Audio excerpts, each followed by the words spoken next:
Bob Hutton is a pioneer in the Canadian broadcasting industry. Bob was Vancouver's most popular morning man ever. How are you doing, Bob? Can you tell me a little bit about your days pre-radio? Let's see. I wanted to get into radio, so I worked for Yukon Southern Airlines as a radio dispatcher, and I worked forestry as a radio operator, and then I got a chance to go to CFJC, and I jumped at that, and that was my closest. Well, I saw the kid I was in the CFJC Radio Dramatic Club, and I saw the kid in the operating room, and I thought he was getting $5 a week, and I was working for nothing, so I thought I'd best get a job like that. So I went in and I asked for a job in the radio station, and I was such a lousy operator, they hired me as an announcer. What age were you when you started announcing? 19. 19, yeah. And where was that station located? CFJC Kamloops. Kamloops, eh? Who do you consider gave you your first break in radio? I guess, well, Laurie Irving was program manager for CKWX, and he was on a walking tour through British Columbia, and he heard me on CFJC and asked me if I'd audition. So I sent a disc down, and that was before tape or wire. So I sent a disc down to CKWX, and they hired me. Well, this was during the war, and you had to get permission from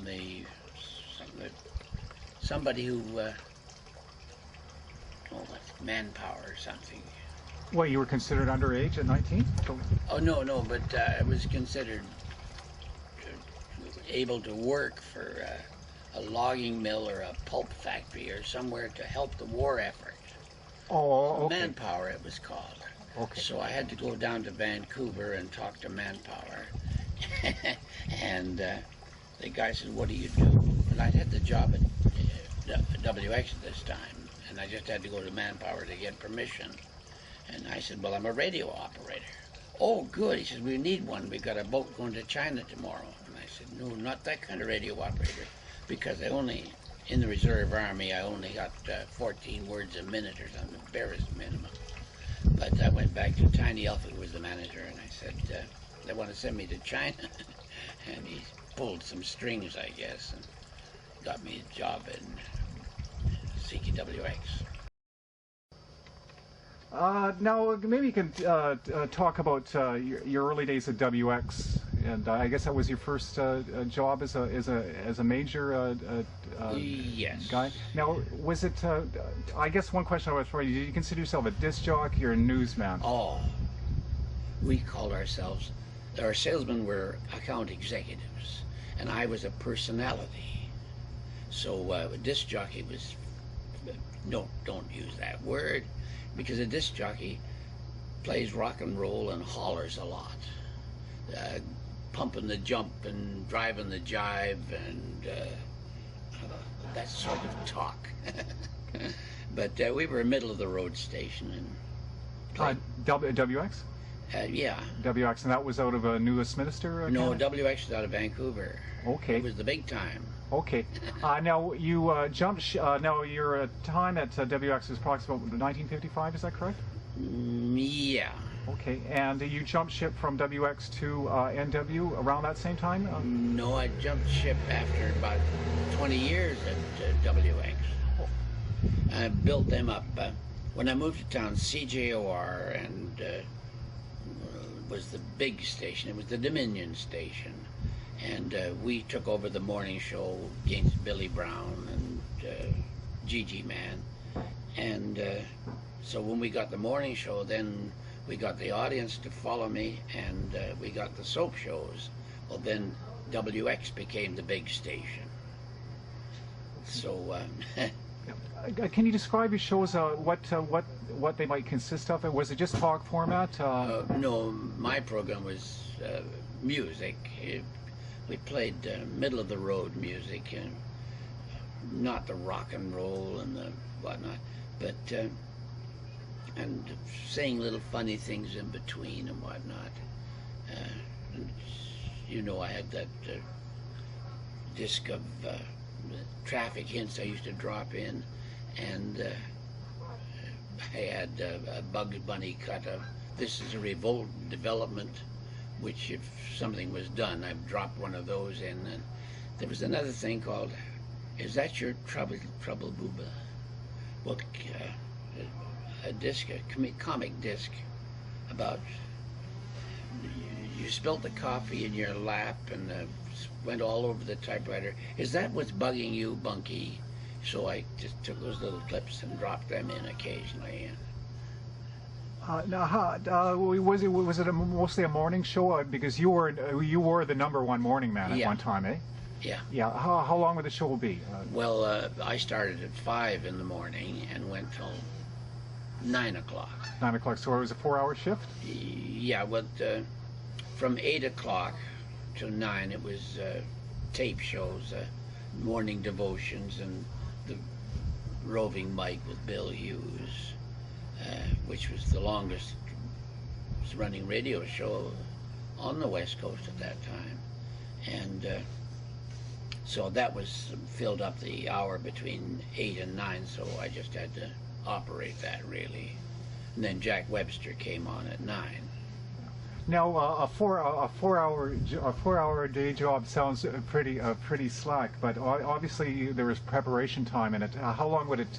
What would be involved? You know, how would you prepare yourself mentally and even? Well, our manager used to say, "How much time do you spend preparing?" And I said, 20 years. He said, "Don't give me that 20 years crap, huh?" So, you know, it's clipping funny sayings out of magazines and whatnot. So could you spend like an 8-hour day in you know, besides your show? Like when you left in the morning, when would you come back? At 9 o'clock, I had to go down and check the continuity, the writers, the creative department for any commercials they had written and ready for me, and then I went in and recorded them. I would say 10, 11 o'clock I was through for the day. Yeah. Now, did you ever have days where you might experience stage fright? You know, you had a large audience. Did you ever get apprehensive of when you were going on air? Or was yeah. Well, I used to stand in the wings and take a deep breath and say, "Okay," you know.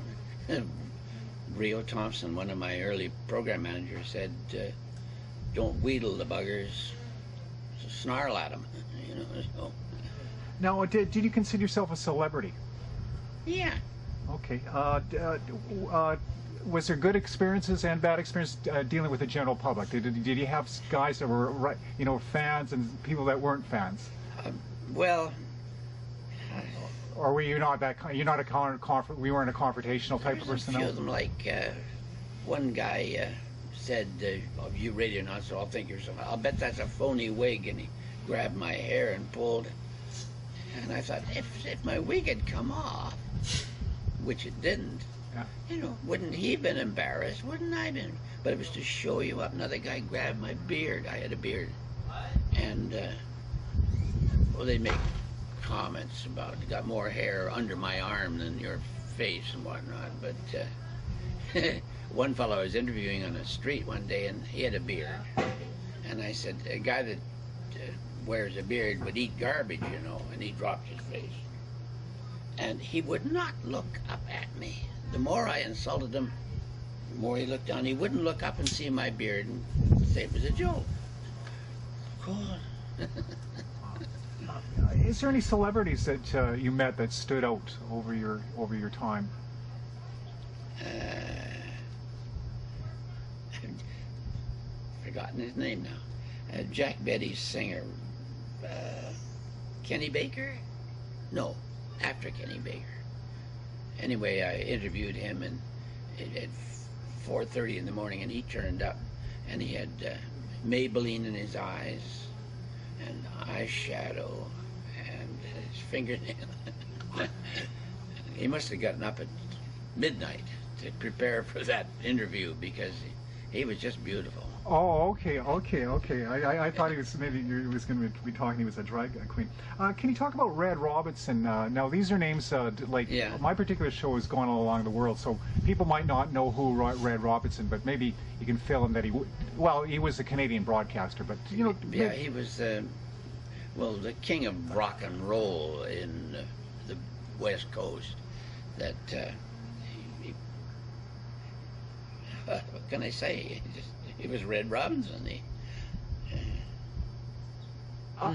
Just a dealing that you might have had, or a conversation that did you meet these? Did you meet Red? Yes, but he was another radio station. Okay. So you were more competitors, or? yeah, he was the rock and roll, which we all would look down on because we were what we call middle of the road, and, not extremes. Now, did you make a good living for the time? I'm looking at those movies and I see the new Malibu convertible and a nice home, and you seem to take lots of vacations. Was it a good living for the time? Like, I guess. Yeah, but the money's much better nowadays. But yeah, we did all right. Yeah. Now, did your wife do some bits for you for your show? Yeah. Yeah. We did a couple of remotes together. Uh-huh. Yeah. Now, what kind of equipment you might have been taking out to remote? Was it was it a big honking production? Well, they said it was portable because it had a handle. Uh-huh. And that was the only thing that was portable. You couldn't carry it, but it had a handle. Okay. So it'd be a big box. Yeah. And then we went through the Wire-X. Did you know what Wire-X is? No, I don't. Oh, it's a wire recorder. Instead of a tape, it was a long spool of wire. And it used to run past a couple of heads and record the message. And occasionally it would break, and the engineer would be ripping out miles of wire to splice it. Well, when was the Wire-X? When was that available? What decade? Let's see, that would be after the war. 19. Oh boy, I had 2 years in hospital in there too.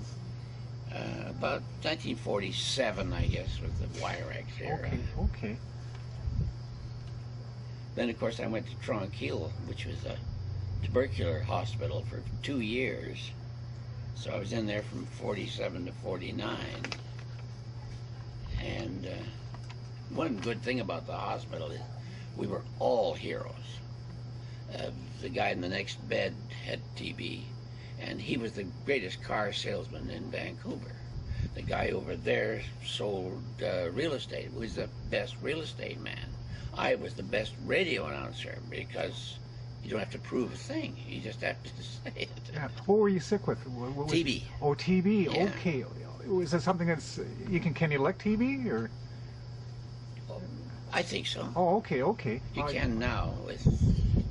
How would you have got it? Getting run down, tired. I did all the war bond shows on the street at, raising money for Canada war bonds and introducing live acts and whatnot. And I thought I'd become famous by appearing in all them. What, a motion picture? No, this is on the street. And okay.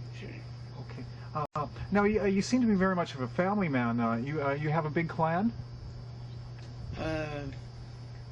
Well, I have 3 children, and, I have 3 grandchildren. I'm the last of the Huttons. They're all dead, I guess. Yeah. And, yeah. Well, okay. How long have you been married? Oh, boy, 50, let's see, 1953, 52. I guess 53 years. 53 years, eh? Yeah. Now, you did some recording sessions with your kids where you brought them into the studio. I don't know if it was for, it looked like they were doing some radio bits for you. These recordings were approximately 1953 and 1960. Do you recall much about those sessions with the kids? Yeah. But I took the equipment home. This is my son. And this is the reel-to-reel tapes, like I would take home to record. Okay. And the odd Christmas, we did it from home by recording all the music and the commercials, and then what's this? Well, what year did you retire from radio? 75. What was your decision to do that? Well, there was a great BC Lions football player, Primo Newenweaver. He said, if you want to become famous, retire. He says, because after I quit football, then people said, boy, you could carry the ball. Oh, boy, you were great. You were the greatest. But he said, when I was working, you know. So anyway, I planned on it, and I thought, well, quit while you're winning. I've often had people tell me, you know, always leave them wanting more. Never give it all and say, well, that's it, I gotta go. Leave them saying, God, I wish you'd continue. So I decided to, 55, I qualified for my full pension, and I may as well take it, because if I only live 10 years, at least I've got 55 to 65. While quitting at 55, you lose 3/4 of your pension. And then I bought another thing. It says they'll give my wife 10 years after I've gone of the pension. That would cut the pension again in 1/4. So I got my age, and I got worrying about Verna, so I phoned the insurance company, and they said, oh, that's 10 years after you retire, it's guaranteed. So who's going to die between 55 and 65? That's why I got out. Yeah. Now, if I thought it was after I was 85, it would go for 10 years. But she's, oh yeah, salesmen tell you that, but there's nothing, doesn't mean anything. Now, after you left NW, did you go into semi-retirement? I understand you hosted a puppet show on CHAN TV called Planet Pals. Do you remember that? Yeah. Yeah. How did you get into that? I don't know. I think somebody asked me to do it. Now, Chan TV, was that? I can always just remember the BC TV building there that was on Lougheed Highway. Lougheed, yeah. Yeah. Where was Chan? Where were they located? On the Lougheed Highway. Was it the same complex? Yeah. Because wasn't Chan broadcast to Victoria, or they split it up that way? That's the way I remember it, anyways. Well, there was a station in Victoria which was a sister to Chan. Okay.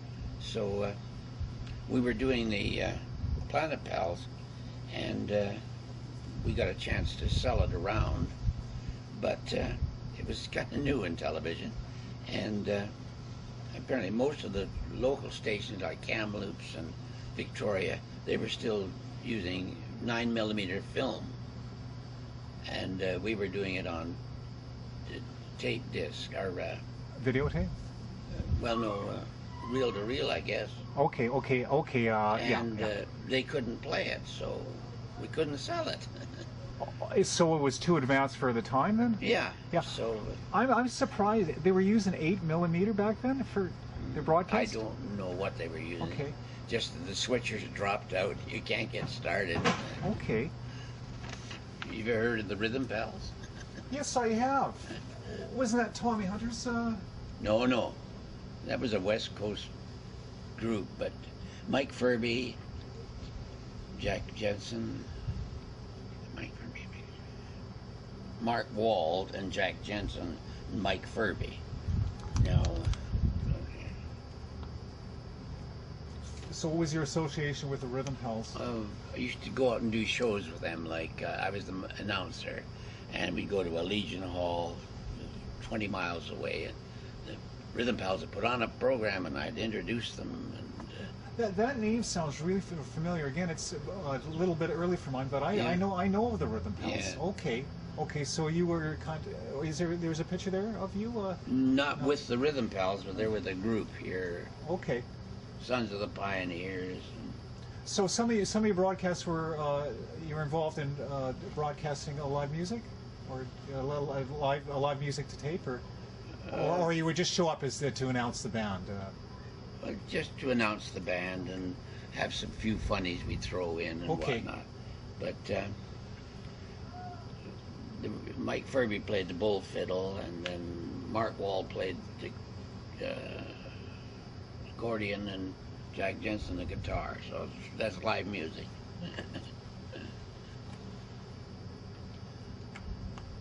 Now, yeah, this is a picture I thought was very interesting. Is you? Okay, here we go. Here we go. Well, one of the reasons that made me switch stations to NW was I asked Tiny Elphick at WX if I could host a tour group to go to Hawaii. And he said, we've got a deal with CP that if we want free tickets to Hawaii, we buy them. And if they want free airtime, they buy it. So NW said, Bill Ray said, you can do whatever you like. So I organized a tour group of 30 people. We flew all to Hawaii, and on the way home, the radio station sent a car to meet me at the airport and made a big thing of it. So that was my wife and my baby daughter meeting us there. Okay, he's the top dog. Who's that in reference? Is that to Bob? That's all of us. All of us. Okay, Yeah. okay. With Top Dog.